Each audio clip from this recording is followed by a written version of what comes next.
हमारे चैनल को सब्सक्राइब करें और बेल आइकन दबाएं। साहिब नगर पुलिस स्टेशन, मुझे इंस्पेक्टर सूरज राजपूत से बात करनी है। बोलिए ओम प्रकाश जी। जी, वो संदीप के कातिलों का कुछ पता चला? नहीं, अभी तक तो नहीं, तहकीकात चल रही है। आप कुछ मदद करना चाहते हैं क्या? जी हाँ, मतलब नहीं, बस ऐसे ही जानना था। जानना तो हमें भी है और हर हालत में जान के रहेंगे कि संदीप राठौड़ का कत्ल किसने किया। लेकिन मुझे ऐसा क्यों लग रहा है कि आप हमें कुछ बताना चाहते हैं या बताने वाले थे, लेकिन बता नहीं रहे। जी नहीं, कुछ बताना होता तो बता देता। बहुत जल्दी हम आपको ये बता देंगे कि संदीप राठौड़ का असली कातिल कौन है।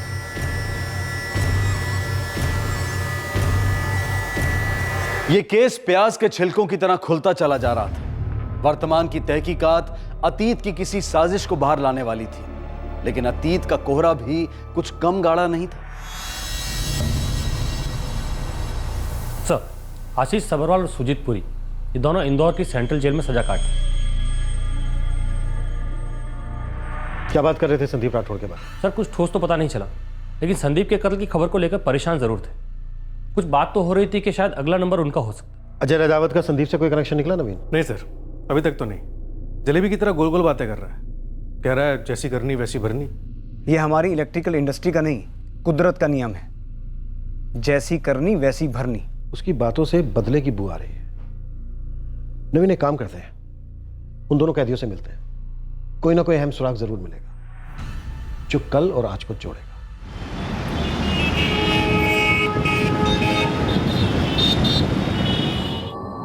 चलो तुम दोनों कुछ बताएंगे कहाँ जाके?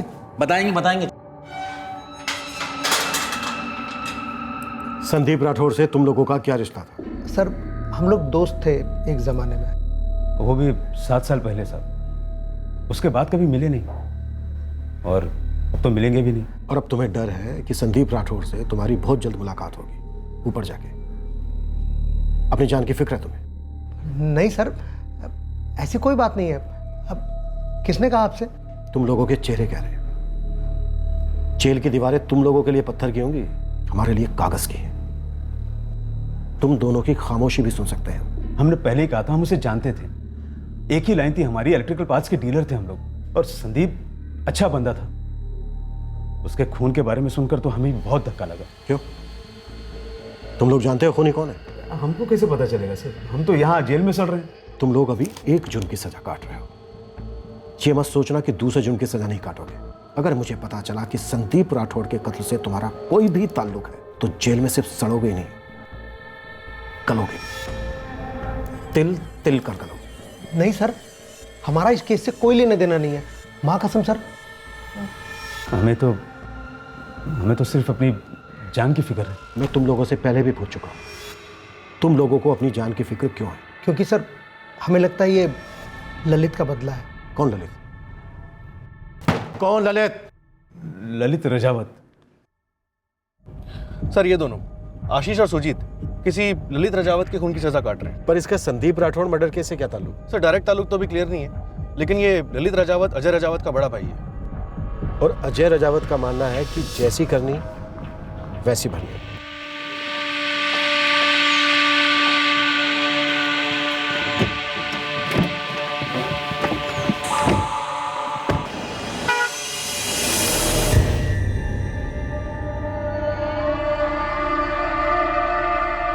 हाँ, आशीष सब्बरवाल और सुजीत पुरी ने ही मेरे ललित भाई साहब को मरवाया था। वही जो 7 साल की सजा काट चुके हैं और 7 साल की सजा बाकी है। जी। तो फिर संदीप राठौड़ को किस बात की सजा दी गई? वो भी सजाए मौत। ये कुदरत का नियम कैसे लागू हो गया उस पर? आपने अभी तक इस केस की काफी तहकीकात की होगी और ये तो जान गए होंगे कि संदीप राठौर ने धंधे में दोस्तों से ज्यादा दुश्मन बनाए थे। किसी एक ने पलटवार कर दिया होगा। हो गया ना कुदरत का नियम। ये पलटवार किसने किया मिस्टर राजावत? ये आप तय कीजिए सर। आप मुझे क्या समझते हैं, खूनी या आपका खबरी? हम आपको जो भी समझ रहे हैं पर समझ जरूर रहे हैं। और ये जो आपने अभी हंसी थी ना, इसे दोबारा मत देना। यहां पे कोई चुटकुले नहीं सुना रहा है। 2 मर्डर हुए हैं, एक संदीप राठौर का और एक 7 साल पहले आपके भाई ललित रजावत का। अब सीधे सीधे मुझे ये बताइए, क्या संदीप राठौर ने आपके भाई ललित रजावत को मरवाया था? मुझे क्या मालूम, कानून ने आशीष सब्बरवाल और सुजीत को सजा दी। वो दोनों इस कत्ल के मास्टरमाइंड थे। मुझे इससे ज्यादा कुछ भी नहीं पता, और मैं जानकर करूंगा क्या? ललित भाई साहब तो वापस नहीं आने वाले ना? जी जी, वही दो थे, आशीष और सुजीत। उन दोनों ने ललित राजावत का कत्ल करवाया था। लेकिन क्या ओम प्रकाश जी? वो ललित का भाई अजय हमेशा से दावा करता रहा है कि असली कातिल संदीप है। अच्छा, और ऐसा दावा करने की कोई खास वजह? संदीप और ललित की बड़ी गहरी रंजिश थी एक दूसरे से। बढ़िया है, इतने दिनों बाद आप ये बात बता रहे हैं। मैं गड़े मुर्दे उखाड़ना नहीं चाहता था सर। वैसे भी आशीष और सुजीत को तो सजा हो ही चुकी है, सब कुछ साबित भी हो चुका था, केस भी खत्म हो चुका था, और अब तो 7 साल हो गए सर। मुझे लगा कि बात वहीं खत्म हो गई थी। बात खत्म हो गई? कैसे? कैसे मतलब? जैसे हुई। आशीष और सुजीत अपनी अपनी सजा काट रहे हैं, सब लोग अपनी अपनी जिंदगियों को लौट गए हैं, बात खत्म। कैसे खत्म अजय जी? अनकही बातें कैसे खत्म हो सकती हैं? आपने हमें बताया नहीं कि आपके भाई ललित और संदीप राठौड़ के बीच रंजिश थी? हाँ थी, लेकिन ना तो अब ललित भाई साहब जिंदा हैं, ना ही संदीप राठौर, तो जाहिर सी बात है रंजिश भी नहीं रही। लेकिन एक ख्वाहिश तो जिंदा थी, बदले की ख्वाहिश। आपको इस बात का शक था कि संदीप राठौड़ आपके भाई का हत्यारा है। मुझे कोई शक वक नहीं था, मुझे पूरा यकीन था कि मेरे भाई का कातिल संदीप राठौर ही है। लेकिन कानून का जो फैसला था, मैं उसके आगे कुछ नहीं कर सकता था। मैं कह रहा हूं आपसे, संदीप राठौर ने मेरे सामने मेरे भाई को मारने की धमकी दी थी, वही असली कातिल है सर। देखिए अजय जी, हमारी इन्वेस्टिगेशन क्लोज हो रही है। सुजीत और आशीष के स्टेटमेंट रिकॉर्ड हो चुके हैं, दोनों को कोर्ट में पेश करें। तो आप संदीप राठौर को भी पेश करो ना। बिना किसी सबूत के हम किसी को भी कोर्ट में पेश नहीं कर सकते।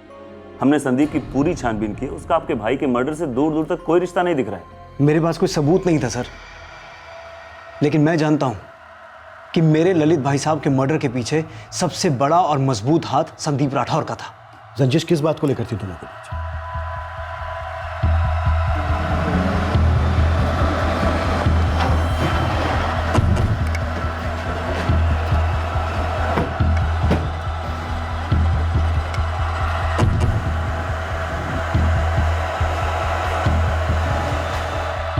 अफसरों को घूस खिलाई तूने। अंगूर खट्टे हैं संदीप राठौर, तुम तमीज से हारना क्यों नहीं सीख लेते भाई? तमीज से तुम खेलना नहीं जानते तो मेरे हारने का सवाल ही कहां पैदा होता है? रोना बंद करो संदीप राठौर, ये कोई गली क्रिकेट का मैच नहीं है। हमने बाकायदा टेंडर भरा था, तभी हमें बस डिपो का कॉन्ट्रैक्ट मिला। सब कुछ कानूनी और जायज था। क्या जायज था? क्या जायज था? जबकि तुम भी जानते हो कि मेरा कोटेशन सबसे कम का था। मैं ये भी जानता हूं कि तुमने घूस खिलाकर सभी टेंडर्स की कोटेशन पता की और उसके बाद सबसे कम का टेंडर भरा। तुम्हें क्या लगता है चाहे तुम ही चल सकते हो संदीप? गलत काम करना कोई तुमसे सीखे, उल्टा चोर कोतवाल को डांटे। एक मिनट अजय, ललित, ये बात तो तुम भी मानोगे कि टेंडर पाने के लिए तुम लोगों ने गलत तरीका अपनाया। एक बार टेंडर जमा होने के बाद तुमने चोरी छुपे उसकी कोटेशन चेंज कर दी है? चोरी छिपे हम कोई काम करते ही नहीं, बाकायदा फीस भर के टेंडर वापस लिया, कोटेशन चेंज करके रीसबमिट किया। लेकिन कोड चेंज करने की जरूरत ही क्यों पड़ी? मैं बताता हूं, तुमने चूहों की तरह मेरे टेंडर को कुतरा, उसे पढ़ा जो कि सबसे कम का था, उसके बाद अपना कोड पेश किया। ये मनगढ़ंत है, ये असली बिजनेस करने वालों का असली ऑफिस है। यहाँ सब कुछ कानून और उसूलों के साथ किया जाता है। एक टेंडर हाथ से जाने के बाद मैं हार नहीं जाऊंगा, लेकिन इसके बाद हमारे बीच जो होगा ना, वो किसी जंग से कम नहीं होगा। जंग लड़नी है तो पहले सिपाही बनो, सामने से वार करो। क्यों विरोधी के घर में आकर रुदालियों की तरह सीना पीटने से कुछ नहीं होगा। सीना कौन पीटेगा ये तो आने वाला वक्त ही बताएगा। मैं आगे की नहीं सोचता, मैं आज का सच देखता हूं, और आज का सच ये है कि हम जीते और तुम हारे।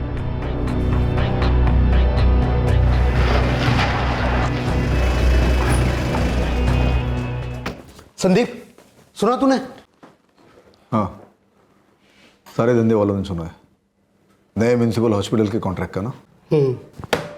ये कमीना ललित राजावत और गंदा खेल खेल रहा है, जिसकी वजह से तेरा बिजनेस कट रहा है और तुझे घाटा हो रहा है, और तेरी वजह से मुझे घाटा हो रहा है।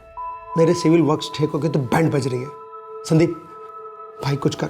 कुछ करो क्या मतलब है आशीष? ये ललित राजावत सिर्फ मेरा सरदर्द है क्या? ठीक है, हम दोनों का सरदर्द है, पर भाई अगर हमने कुछ नहीं किया ना तो बहुत जल्दी हम सड़क पर आ जाएंगे।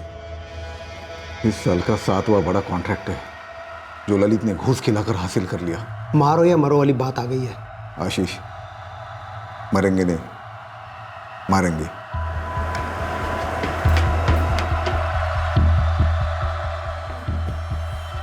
भैया आज म्यूनिसिपैलिटी ऑफिस गया था, पता है कौन टकराया वहां? वरुदाली, संदीप राठौर। आपको कैसे पता? इस शहर में हर आदमी हमसे मिलता है, सिर्फ वही है जो हमसे टकराता है। दरअसल उसने ठान ली है कि वो हमसे सिर्फ टक्कर लेगा। बहुत गुस्से में होगा वो। हाँ भैया, आग बबूला। दरअसल वो पूरी तरह से भ्रमित है। उसे लगता है कि उसे बड़े कॉन्ट्रैक्ट्स इसलिए नहीं मिल रहे क्योंकि मैं रिश्वत खिलाता हूँ, जबकि अजय ऐसा बिल्कुल नहीं है। मैं जो कुछ भी करता हूँ वो कायदे और कुदरत के नियमों के दायरे में रहकर करता हूँ। हमेशा कायदे और कुदरत के नियम से चले भाई साहब। और उन्हें मिला क्या? मौत। और आपने संदीप राठौर को मौत दे दी। नहीं सर, अगर कुछ करना होता तो मैं तभी कर देता, लेकिन वो मेरे भाई साहब को कभी गवारा नहीं होता। मैं उनके असूलों पर चलता हूँ, मेरे पिता समान थे वो। उन्हें ये बदला, खून खराबा बिल्कुल गवारा नहीं था। ललित राजावत की मौत के बाद संदीप राठौर का बिजनेस काफी आगे बढ़ा। कितना भी आगे बढ़े सर, आखिर में पहुंचना तो वही है, शमशान घाट। हाँ, इस बात का अफसोस रहा मुझे कि मेरे भाई का कातिल डंके की चोट पर सरेआम घूमता रहा और उसके वो 2 चट्टे बट्टे साथीदार अंदर हुए। अब मैं कर भी क्या सकता था? ये अजय राजावत बहुत फिल्मी बातें कर रहा है, आंखों में धूल झोंकने की कोशिश कर रहा है शायद। इसका पूरा चिट्ठा निकलवाता हूं सर। 7 साल पहले से लेकर आज तक के सारे रिकॉर्ड, सारे लफड़े निकलवाओ। इसकी फैमिली, बिजनेस, दोस्त, अफेयर, सब कुछ। एक एक दिन का रिकॉर्ड चाहिए मुझे। इसके कल का सच आज के झूठ को पकड़वाएगा।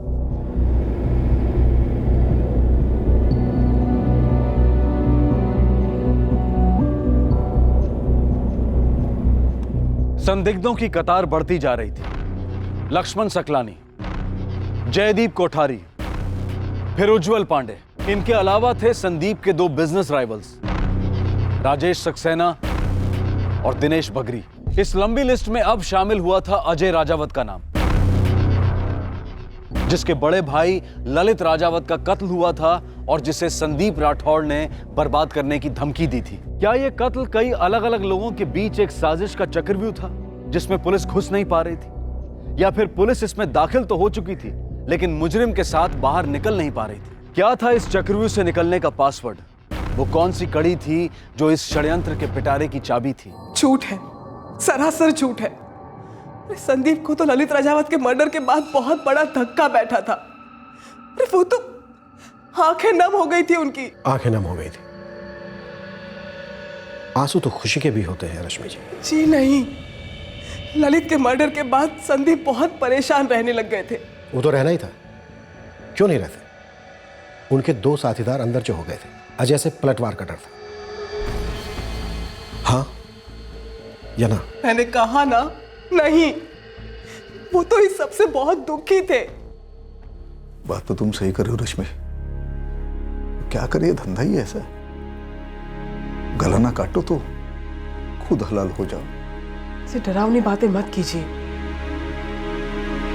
मैं नहीं चाहती कि आपके साथ भी वैसा कुछ हो जैसा वो ललित राजावत के साथ हुआ है।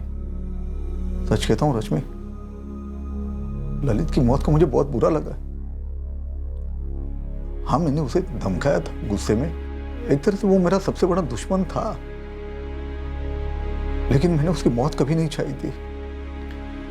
पर अब उसका भाई अजय, वो मुझे कातिल समझ रहा है। गलत फहमी है उसे। तो उससे मिलकर गलत फहमी दूर कर दीजिए ना।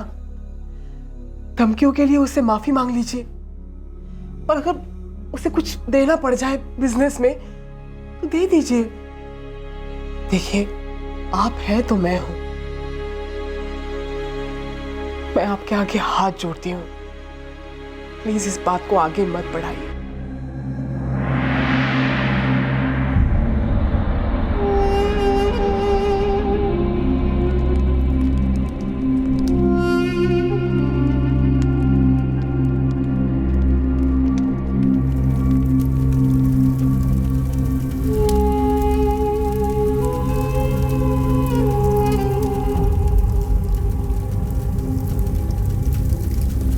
जब तुमने कुछ किया ही नहीं संदीप राठौर, तो माफी किस चीज की मांग रहे हो? तुमने जो कहा था तुमने कर दिया। अजय, मेरा यकीन मानो, सच में मैंने कुछ नहीं किया। उस वक्त मैंने गुस्से में जो भी बोला वो तो शब्द थे। असल में ऐसा कुछ मैं सपने में भी नहीं सोच सकता। एक बात मैं कह रहा हूं, देखो ये किसी और का किया करा है, लेकिन तुम्हारे दिल में मेरे नाम का जहर घोला जा रहा है। दिल की तो तुम बात ही मत करो राठौर। ये जो तुम्हारा दिल है ना, ये एक दिन फटेगा, चूर चूर होगा। मैंने तुम्हारे भाई को नहीं मारा है अजय। तुमने जो भी किया है राठौर, उसका तुम्हें सूद समेत जवाब मिलेगा। जैसी करनी वैसी भरनी। किया किसी ने और भरा इन्होंने। सारा किया कराया इनके दो साथीदारों का था, सुजीत और आशीष का, और उन लोगों को तो जेल भी हुई थी। बड़ी अजीब सी बात है रश्मि जी। आपके पति संदीप राठौड़ की ललित के साथ रंजिश कॉन्ट्रैक्ट अंडरकटिंग को लेकर थी, लेकिन दूसरे लोगों के साथ वो वही करते थे। कॉन्ट्रैक्ट की रकम पता करते और उससे कम कोटेशन देकर कॉन्ट्रैक्ट उठाते, जैसा कि उन्होंने राजेश सक्सेना और दिनेश बागरी के साथ किया। सर, मुझे ये बिजनेस की बातें समझ में नहीं आती। मुझे नहीं पता ये कारोबार कैसे चलाते थे। मैं तो बस हमेशा इन्हें यही कहती रहती थी कि हमारे पास जरूरत से ज्यादा है, इसमें बहुत खुशी से रह लेंगे हम जिंदगी भर। हमें किसी से दुश्मनी नहीं चाहिए, न किसी का टेंडर काटना है और न किसी का गला। सर, पिछले 4 दिनों से 4 खबरी अजय राजावत का पीछा कर रहे हैं। उसके फोन रिकॉर्ड्स की बाल की खाल कर रहे हैं, लेकिन संदीप राठौड़ मर्डर केस से उसका कोई कनेक्शन नहीं बन पा रहा। सुपारी की दुनिया की कोई खबर, शूटर्स के बारे में कोई ना कोई खबर मिल जानी चाहिए थी। अब तक अभी तक कोई खबर नहीं है। और उसके तीनों दोस्त जयदीप कोठारी, लक्ष्मण सकलानी और उज्जवल पांडे, तीनों का भी कोई लिंक नहीं बन पा रहा। इतना साफ सुथरा बना। सस्पेक्ट कई हैं, लेकिन एक भी सुराग, एक भी सबूत नहीं मिल रहा है। हो क्या रहा है? कहीं ऐसा तो नहीं है कि कोई परफेक्ट मर्डर आदम का है हमारे सामने? नहीं, ऐसा होना तो नहीं चाहिए। कोई ना कोई सुराग, एक सिंगल लीड तो मिलनी चाहिए। कुदरत का नियम है। सर, मैं इसे सुराग कहूँ या क्या, लेकिन मैं 7 साल पहले की ललित राजावत की मर्डर केस चार्जशीट पढ़ रहा था। उसमें लोगों के बयान पढ़ रहा था तो ऐसा लगा जैसे संदीप राठौड़ मर्डर केस की चार्जशीट पढ़ रहा है। मतलब सर, दोनों केसेस की चार्जशीट में लोगों के बयान लगभग मिलते जुलते थे। सर, कुछ खटक रहा है।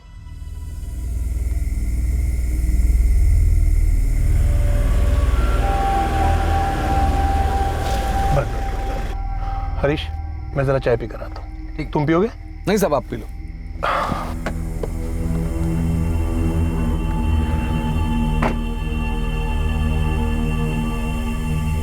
साहब, आज लेट हो गया। हाँ, थोड़ा काम था। एक बढ़िया सी कड़क सी चाय पिला। जी साहब, अभी पिला।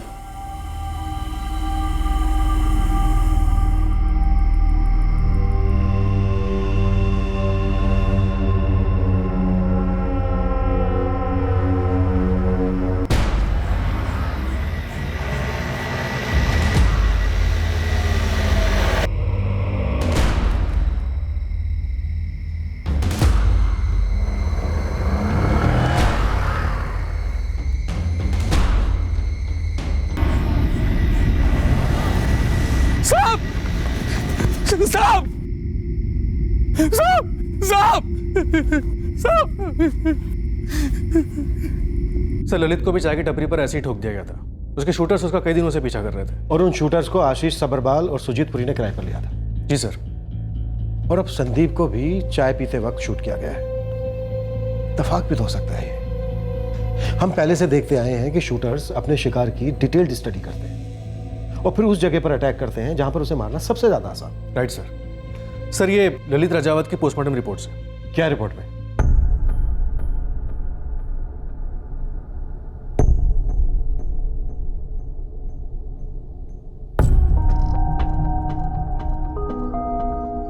सर, ललित के बदन से काफी गोलियां निकाली गई और ठीक संदीप की तरह ही एक गोली ललित के भी सीने को चीरती हुई चली गई। सारे सबूत अजय राजावत की तरफ इशारा कर रहे हैं, लेकिन उसके खिलाफ हमारे पास एक भी सबूत नहीं है। सर, कहीं ऐसा तो नहीं है कि संदीप राठौड़ के खिलाफ एक भी सबूत नहीं मिला था?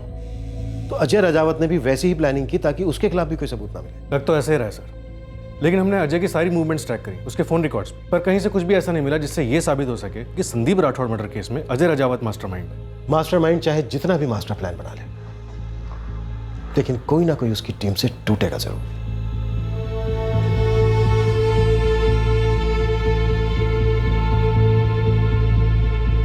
संदीप की जिंदगी खत्म हो गई थी, छीन ली गई थी, लेकिन इस केस से जुड़े सभी लोगों की जिंदगियां फिर से शुरू हो गई। सारे संदिग्ध खुलेआम घूम रहे थे क्योंकि उन्हें इस कत्ल से जोड़ने वाली कोई भी तार पुलिस के हाथ नहीं लग रही थी। पर तनाव बिजली की तरह हर किसी में दौड़ रहा था। किसी भी वक्त यह सर्किट शॉर्ट होने की देर थी।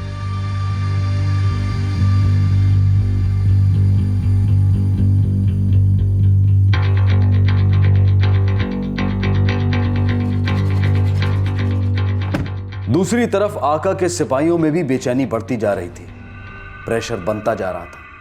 भाई जी, अब तो मामला पूरी तरह दब गया है, माहौल भी शांत हो गया। कब तक मेरे लड़के यूं ही अंडरग्राउंड रहेंगे भाई जी? वफादार से वफादार कुत्ता भी भूखे पेट अपने मालिक पर भौंकी देता है, काट भी सकता है भाई जी।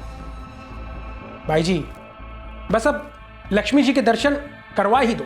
जैसे कोई बल्ब अचानक से जल पड़ता है, वैसे ही ये केस भी एकदम से हल हो गया। इतने इलेक्ट्रिक माहौल में अचानक पुलिस के हाथ एक खुली तार लग गई, जिसे छेड़ते ही इस साजिश का पूरा सर्किट एकदम सामने आ गया। इलेक्ट्रिक अप्लायंसेस की इंडस्ट्री में छिड़ी इस गैंग वॉर की आखिरकार अर्थिंग हो ही गई। 2 सपोले के लॉज में बिल बनाकर बैठे हैं, सुना अंडरग्राउंड थे, दाना पानी खत्म हो गया तो अपने मालिकों को डसने की धमकी दे रहे हैं, रोकड़ा मांग रहे हैं, वो भी मोटा। तो अब सपोलो का नाम बताने का क्या लेगा? और लॉज का भी तो कोई नाम होगा। क्या बोले? शाम को बुलाए, हाईवे के पास कोई खंडर होते। उन्हें बोल दो कि बातों से काम ना चलेगा, हथेली पे पैसा रखें, पैसा। अच्छी बात के लिए तो बुलाए हैं। अगर पैसा ना दे तो देखते हैं। अगर हमें पैसा नहीं मिला ना तो हम कुछ ना कुछ कर जरूर देंगे। हम धंधा कर रहे हैं, मजाक ना। एक है सोहेल मिर्जा और दूसरा इमरान शेख, दोनों ही छठे हुए हिस्ट्री शीटर हैं। कौन सा लॉज?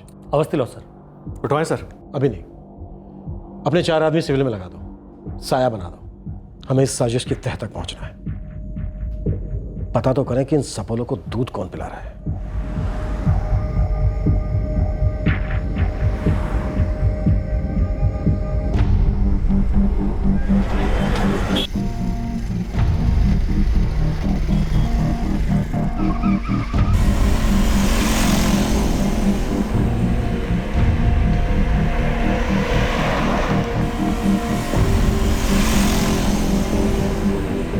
हेडलाइट्स ऑफ करके फॉलो करो।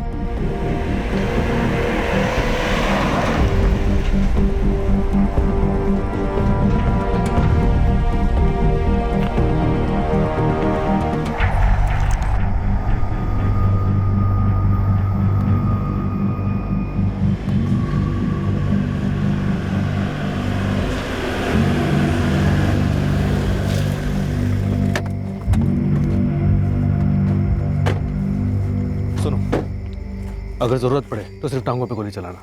मुझे दोनों जिंदा चाहिए, बोलने की हालत में। फैल जाओ।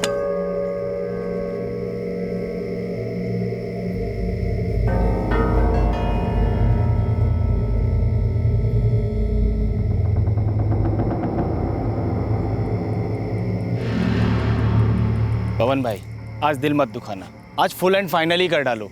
वो आ रहा है, थोड़ा इंतजार और कर लो।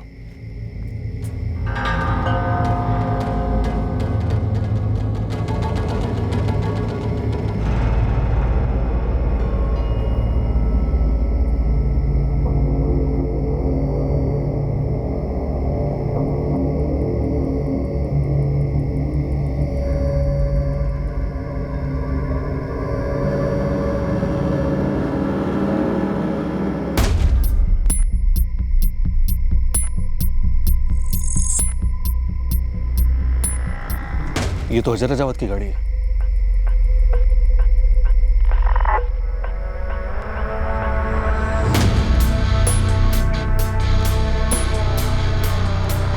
भाई जी, आप तो हमको भूल ही गए। अरे ऐसे कैसे हो सकता है? लेकिन हर एक चीज का एक टाइम होता है। तो शुक्रिया। अजय राजावत का ड्राइवर हरीश सुपारी की रकम अदा करने आया था। वो सुपारी जो संदीप राठौड़ के नाम निकली थी। लेकिन क्या अजय राजावत ही वो असली मास्टरमाइंड था? शायद हां, क्योंकि उसके पास संदीप राठौड़ को मारने का काफी तगड़ा कारण तो था, लेकिन क्या इस तगड़े कारण का कोई तगड़ा इस्तेमाल कर रहा था? इस केस की शॉकिंग सच्चाई बिजली के शॉक की तरह आगे बढ़ रही थी और ऐसा झटका दे गई जिसने सबको झकझोर कर रख दिया। साहब, मैंने ही संदीप राठौड़ का कत्ल करवाया साहब, क्योंकि उसने मेरे ललित साहब को मार डाला। ललित साहब मेरे लिए पिता समान थे साहब। तू एक प्लास्टिक कम हो रहा है जिसे हमारे सामने रखा जा रहा है, लेकिन इतनी सस्ती शतरंज हम नहीं खेलते। और जल्दी से यह बता कि पवन को सुपारी किसने दी थी? मैंने दी साहब, मैंने दी, यकीन मानिए मेरा। साहब, मुझे सुपारी हरीश ने दी थी। अब किसकी तरफ से दी थी ये मैं क्यों पूछता साहब? धंधे के उसूलों के खिलाफ है। बड़ा ही सच्चा, ईमानदार और होनहार हत्यारा है बे तू। हाँ? चल मान लेते हैं हरीश ने ही तुझे सुपारी दी, तो उसने तुझे क्या बोला? साहब बोला संदीप राठौड़ को ऊपर पहुंचाना है। बस हमने 2 हफ्ते उस पर नजर रखी, जब सही लगा उस पर गोलियां दाग दी। वहां पर तो तेरे 3 आदमी पहले से ही मौजूद थे ना, उज्जवल पांडे, जयदीप कोठारी, लक्ष्मण सकलानी। ये तीनों थे या फिर इनमें से कोई 2? बोल जल्दी। साहब इसके बारे में मैं कुछ नहीं जानता। ये नाम मैंने पहली बार सुना है साहब, कसम से। साहब हम लोग आंखों पे पट्टी बांध के काम करते हैं, शिकार के अलावा हमें कछु नजर नहीं आता। साहब जब वो आप नाम बोले ना, संदीप राठौड़, पवन भाई बस उसका फोटो दिखाया और जगह दिखा दी और बोले कि दाग दो गोलियां। एक फरमाइश भी की थी साहब। कैसी फरमाइश? साहब वो फरमाइश थी कि बाकी गोलियां कहीं भी लगे पर एक गोली छाती को चीर के जरूर जानी चाहिए। गोलियां कहीं भी चलाओ, कितनी भी चलाओ, पर एक गोली सीना पार करनी चाहिए। साहब हरीश ने जो बोला वैसा मैंने किया। अब मुझे क्या मालूम उसके सीने में गोली क्यों दागनी थी। मेरे ललित सेठ के सीने में गोली मार दी थी साहब, सीने में इधर, दिल के आर पार गई थी गोली साहब। तो संदीप राठौड़ के सीने में ही गोली लगनी थी ना साहब, और कुछ हो ही नहीं सकता था। गोलियां चाहे जितनी भी बरसाओ, एक गोली सीने के आर पार होनी चाहिए। याद रहे, सीना। तेरे पैकेट से 4 लाख रुपए मिले। 4 लाख की सुपारी दी थी। एक ड्राइवर 4 लाख की सुपारी देता है? हाँ? मेरी 7 साल की कमाई है साहब, जिंदगी की सारी पूंजी लगा दी मैंने साहब। ललित साहब के लिए कुछ भी कर सकता हूं मैं, और मैं संदीप राठौड़ के हत्यारे तक पहुंचने के लिए कुछ भी कर सकता हूं। इसलिए वफादारी वाला राग लापना बंद कर और सच्चाई का गाना शुरू कर, नहीं तो जिंदगी भर उंगलियों से इशारे में बात करेगा। साहब मैं सच बोल रहा हूं साहब, सच बोल रहा हूं। अभी सच बोलना तूने शुरू कहां किया है? क्योंकि अभी तक हम शुरू नहीं हुए। चल अब बोल, संदीप राठौड़ की सुपारी अजय राजावत के कहने पर दी गई या फिर कोई और है जो अजय राजावत का नाम और संदीप राठौड़ से उसकी दुश्मनी का इस्तेमाल कर रहा है?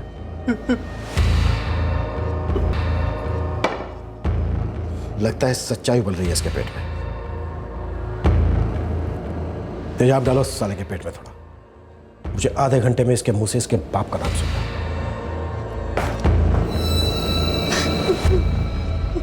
ऐसा तो होता नहीं है कि कोई इतना बड़ा इल्जाम ऐसे ही अपने सर पर ले ले, वो भी एक मामूली सा ड्राइवर। अजय राजावत, हमने हरीश को बहुत अच्छे से धोया, बहुत अच्छे से भरता बनाया उसका, और वो रायते की तरह फैल गया। सब कुछ उगल दिया है उसने। यस, हाँ, हरीश मेरा मोरा था। मुझे संदीप राठौर को ठीक वैसे मरवाना था जैसे उसने मेरे ललित भाई साहब को मरवाया था। संदीप राठौर के सीने में गोली मारना जरूरी था।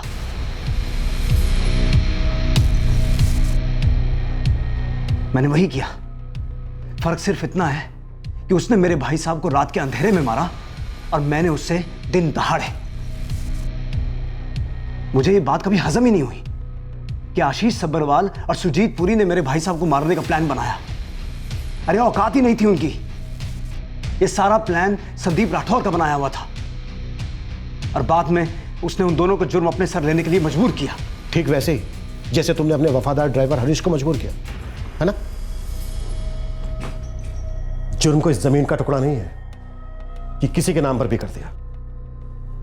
ये जिसकी करनी होती है उसी को भरनी होती है। गुनहगार को एक ना एक दिन सामने आना ही होता है या फिर नाक में नकेल डालकर घसीटना पड़ता है। मैं सीना ठोक कर कहता हूं, संदीप राठौर को मैंने मरवाया है और मुझे इस बात का कोई अफसोस नहीं है। पकड़े जाने के बाद सीना ठोकना कायरों का काम होता है अजय राजावत।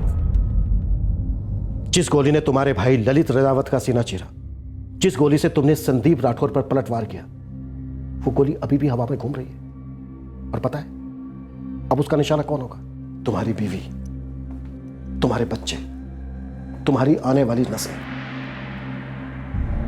वो गोली अब तुम्हारे दिल के आर पार होगी अजय राजावत, और खून की जगह आंसू बहेंगे, लाचारी के आंसू, शर्म के आंसू। अजय ने इतने सालों तक इतनी नफरत पाल के रखी अपने दिल में कि संदीप तो गए थे उसके पास सुलह करने, माफी मांगने। पुलिस कह रही है कि अजय अभी भी यही मानता है कि ललित की हत्या संदीप ने ही की है। पता नहीं क्या सच है और क्या झूठ।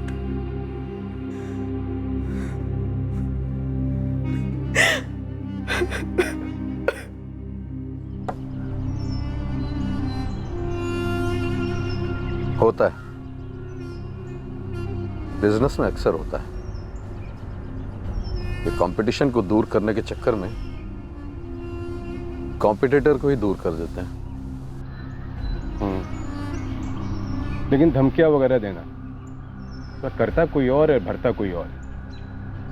पुलिस भी हम तीनों को ही जिम्मेदार मान रही थी। अजय राजावत भी ललित की हत्या का जिम्मेदार संदीप को मान रहा था। क्यों? क्योंकि संदीप ने ललित को जान से मारने की धमकी दी, जबकि ललित का हत्यारा कोई और ही था। यार मैं भी इतने दिनों से डर के जी रहा था, सिर्फ इसलिए कि कत्ल से पहले इत्तेफाकन यहाँ से वहाँ फोन करने गया मैं। क्या पता यहाँ बैठा होता तो मैं जिंदा नहीं बचता।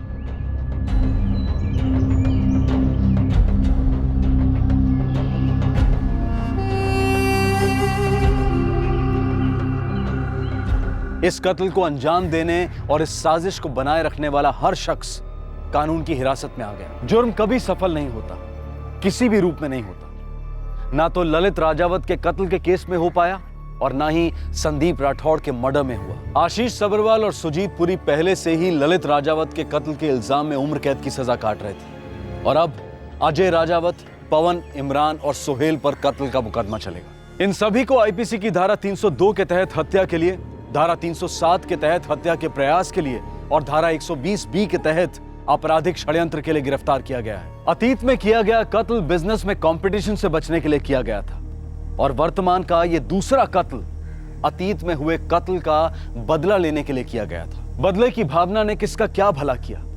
बिजनेस में कॉन्ट्रैक्ट हाथ से निकल जाने के डर से किसका फायदा हुआ? चोरी और बेईमानी की सीढ़ियां चढ़कर कोई भी शख्स सिर्फ एक झूठे महल तक पहुंच सकता है जिसकी बुनियाद बेहद खोखली होती है और उस ऊंचाई से बहुत जल्दी गिर जाना तय होता है। यदि कोई आपकी लकीर से और लंबी लकीर बनाए तो आप अपनी मेहनत से अपनी ही लकीर को और लंबी बनाएं। किसी से कंपटीशन ना करें और जो बन पाता है उसमें खुश रहें। लेकिन किसी और की लकीर को काट कर अपनी लकीर को लंबी साबित करना यह सिर्फ गलत ही नहीं बल्कि बेवकूफी भी है। अगर हम किसी भी फैक्ट्री या ऑफिस में जाएंगे तो वहां पर आदर्शवादी तस्वीरें और कहावतें हमें दीवारों पर सजी हुई मिलेंगी, लेकिन जरूरत यह है कि मालिक से लेकर मैनेजर तक और मैनेजर से लेकर कामगार तक हर कोई उन कहावतों को गंभीरता से ले और उन्हें अपने जीवन में लागू करे। और आइए अब देखते हैं हमारा आज का दूसरा केस।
कैसे सचिन?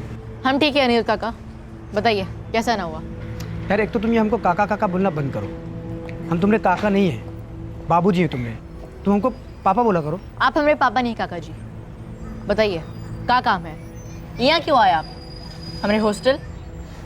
हम तुमको लेने आए। कल और परसों तुम्हारी छुट्टी है ना? छुट्टी तो है, लेकिन इस हफ्ते हम घर नहीं जा रहे, हमारे इम्तहान है। अम्मा जी को बता दिया हमने सब, अगले हफ्ते वो हमका लेने भी आ रही है। अरे लेकिन तुम पढ़ाई घर पे भी कर सकते हो ना।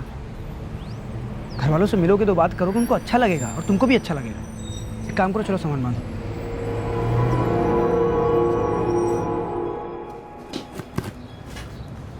ये डब्बा रख लो। अगला हफ्ता हम और सिर्फ हम आएंगे तुम्हें लेने। सुनो, हमरा अलावा अगर कोनो और आदमी आया तुम्हें लेने तो जाने का कोनो जरूरत नहीं है, समझे ना? अम्मा जी ये बात आप हमको 4 बार बता ही चुकी है और हम 4 बार समझ भी चुके हैं। अजीत भैया आप जाइएगा ना सचिन के हॉस्टल, वो तो आपके जगह से ज़्यादा दूर नहीं है। तुम कोनो बात का चिंता मत करो गीता, हम बराबर खबर लेते रहेंगे सचिन का। वैसे भी जो हॉस्टल है ना बहुत बढ़िया है। वही तो हम इनको समझावत रहे अम्मा जी को मामा जी, लेकिन इनको तो बस फिक्र करने का कोनो बहाना चाहिए। हम भी चलेंगे सचिन भैया को छोड़ने, फिर मामा जी हमें पूरा शहर घुमाएंगे। जरूर घुमाएंगे। अरे नहीं नहीं, तुमने मामा जी को बहुत ही तकलीफ होगी तुम दोनों को यहाँ छोड़ जाने में, और वो तो अपने घरे जाएंगे ना। और देखो बच्चियों, जब हम अगली दफा आएंगे ना तो तुम दोनों को खास तौर पर ले चलेंगे शहर घुमाने के लिए। और हम जब अगली बार आएंगे ना तुम दोनों के लिए चॉकलेट ले आएंगे। हम ले 2, हम ले 3, दोनों के लिए 4 खुश। लेकिन ए बाबू, एक को बात का ध्यान रखना, अकेले कबो नहीं आओगे तुम, हमरे संग आओगे, हम आएंगे तुम्हें लेने, का समझे? नहीं अनिरुद्ध काका, हम आपके साथ नहीं चल रहे। अरे लेकिन तुम्हें अम्मा खुद चाहती है कि तुम मेरे साथ चलो, उनको अच्छा लगेगा। हमारे पास मोबाइल है काका, और अम्मा जी के पास हमारा नंबर भी। अगर वो चाहती है कि हम आपके साथ आए वो हमका जरूर बता दें। अरे चलो, देवी का पूजा सब देख के तुमको खुश हो जाएगा लोग। काका जी आप यहाँ से जाइए, हम आपके साथ भी आए।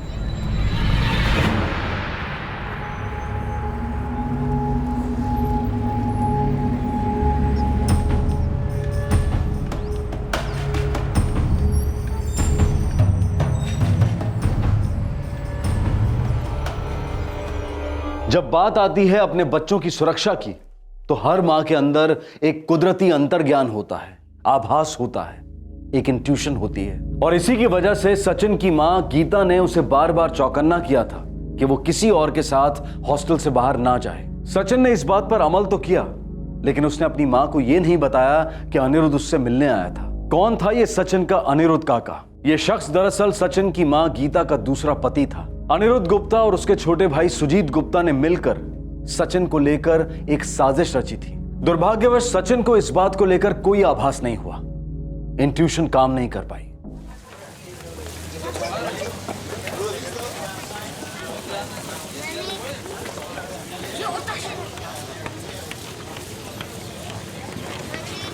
चाचा 1 मिनट देखना, जरा आते हैं।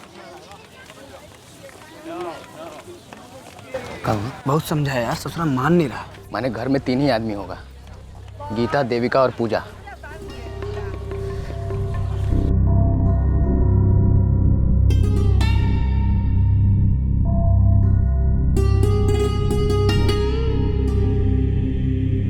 सुनो लड़कियों, स्कूल से सीधा घर आना है। अम्मा हमको भी अभी सचिन भैया की तरह हॉस्टल काहे नहीं भेजती? हमका नहीं जाना हॉस्टल।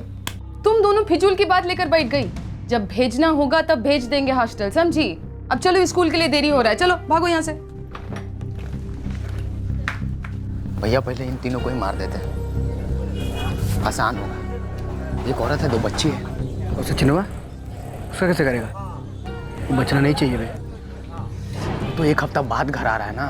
अरे लेकिन चारों का मरना बहुत जरूरी है बे। ठीक है, पहले इन तीनों को मार देते हैं, फिर उसका देखते हैं बाद में। ठीक है, उसके तुरंत बाद सचिनवा का नंबर लगा देना, लेकिन याद रखना हमारा नाम नहीं आना चाहिए बे। यशवंत है ना? हाँ, यशवंत।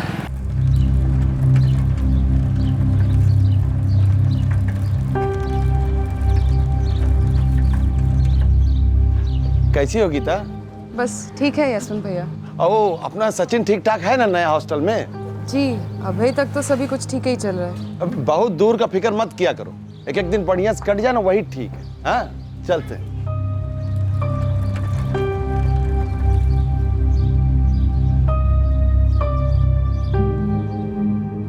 भैया वो यशवंत के ऊपर इल्ज़ाम लगाना आपका जिम्मा है, अपना तय हुआ था बात। वो हम देख लेंगे। तुम्हारी प्लानिंग क्या है, मतलब कैसा करोगे? मंदिर का आखिरी आरती शुरू होता है शाम 8 बजे, 8:30 तक चलता है और वो आरती का शोर इतना होता है कि कुछ सुनाई नहीं देता है। घर में चाहे कितना भी चिल्ला लें, गीता पूजा और देवी का कुछ सुनाई नहीं देने वाला है। बस 8 से 8:30 बजे के बीच हम घर में घुसेंगे और तीनों को मार देंगे। वो जिम्मा हमारा है। अरे लेकिन यशवंत वो तो बगले में रहता है ना, चिल्ला चिल्ले होगा तो उसका पता नहीं चलेगा। अरे हम खुद मुआयना किए हैं भैया, वो आरती के शोर में कुछ सुनाई नहीं देता है, कुछ सुनाई नहीं देता है। हम खुद चिल्ला चिल्ला कर देखे हैं। ऐसे शुभ काम में देरी का है, तुम जाओ तीनों का काम लगाओ, बाकी यशवंत को हम संभाल लेंगे। ऐसा फंसाएंगे ना ससुरे को कि बच नहीं पाएगा। और सुनो, उसके बाद सचिनुमा को मारना बहुत ज़रूरी है। हाँ हाँ हाँ करना ही पड़ेगा, और कोई चारा नहीं है, चारों का काम तमाम करना पड़ेगा।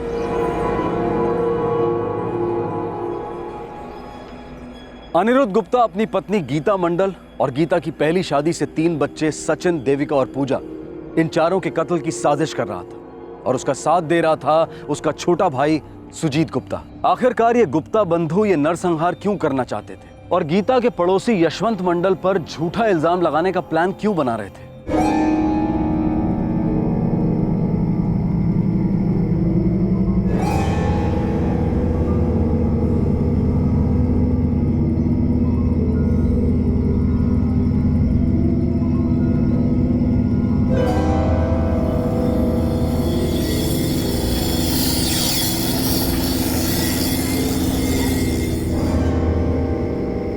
फिर जा रहे हो उस बला के पास?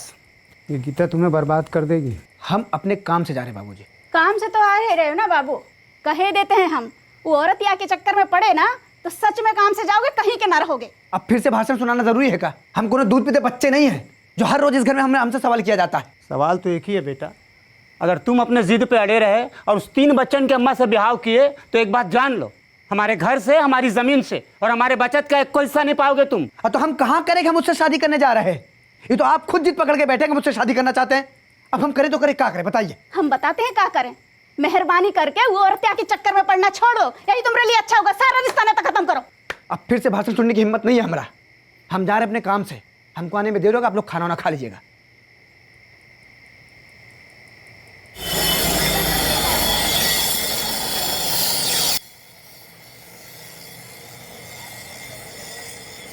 कभी ऐसा ही कर दो।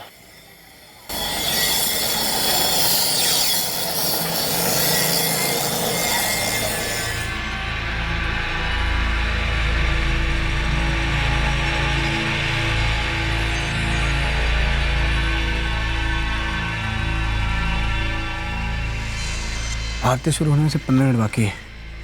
हाँ, लेकिन यशवंत के घर से गीता के घर जाने में 15 मिनट तो लग ही जाएगा। अच्छा ठीक है, हम तुम्हारा यहीं पे इंतजार करेंगे। तुम जाओ, तीनों का काम खत्म करो। ठीक है, जाओ।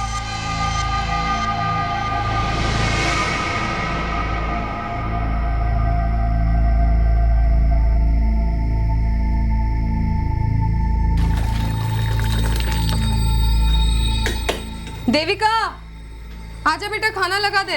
आई अम्मा।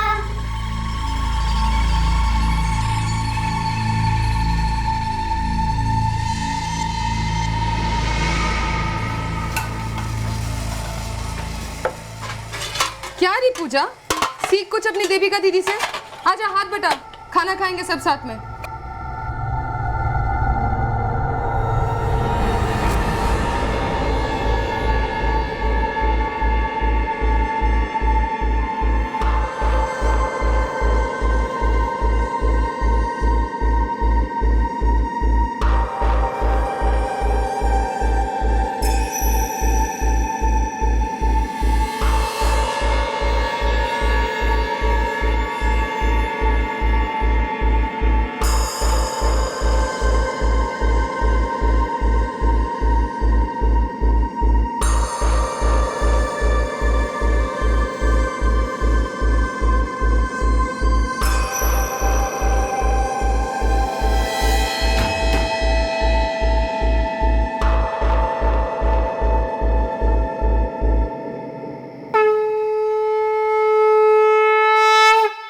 गीता और उसकी 2 बेटियों देविका और पूजा को इस बात का बिल्कुल भी अंदाजा नहीं था कि उन पर किसी भी तरह का हमला हो सकता है। यशवंत मंडल, गीता के मरहूम पति का बड़ा भाई, भी इस बात से बिल्कुल अनजान था कि इस मास मर्डर में उसे फंसाने की साजिश रची जा चुकी थी। पर यह साजिश रची क्यों जा रही थी? इस भयंकर जुर्म से क्या हासिल होने की अपेक्षा थी? क्या ये दोनों भाई अनिरुद्ध और सुजीत अपने कातिलाना इरादों को अंजाम दे पाएंगे? क्या मकसद था एक पूरे परिवार को मार डालने का? सवाल पर सवाल उठ रहे थे। और दूसरी तरफ था गीता का बेटा सचिन। गीता और दोनों बेटियों के कत्ल के बाद सचिन को भी तुरंत साफ कर देने का प्लान बना लिया गया था। क्या ये प्लान कामयाब हुए? और अगर हुए तो किस हद तक? कल रात 11 बजे इस केस के दूसरे और आखिरी भाग में हम देखेंगे इन विचित्र रिश्तों की कहानी जो मासूमों के खून से लिखी जाने वाली थी। आपसे फिर मुलाकात होगी, तब तक सुरक्षित रहें और देखते रहें क्राइम पेट्रोल सतर्क। सबक एक को, सीख हम सबको।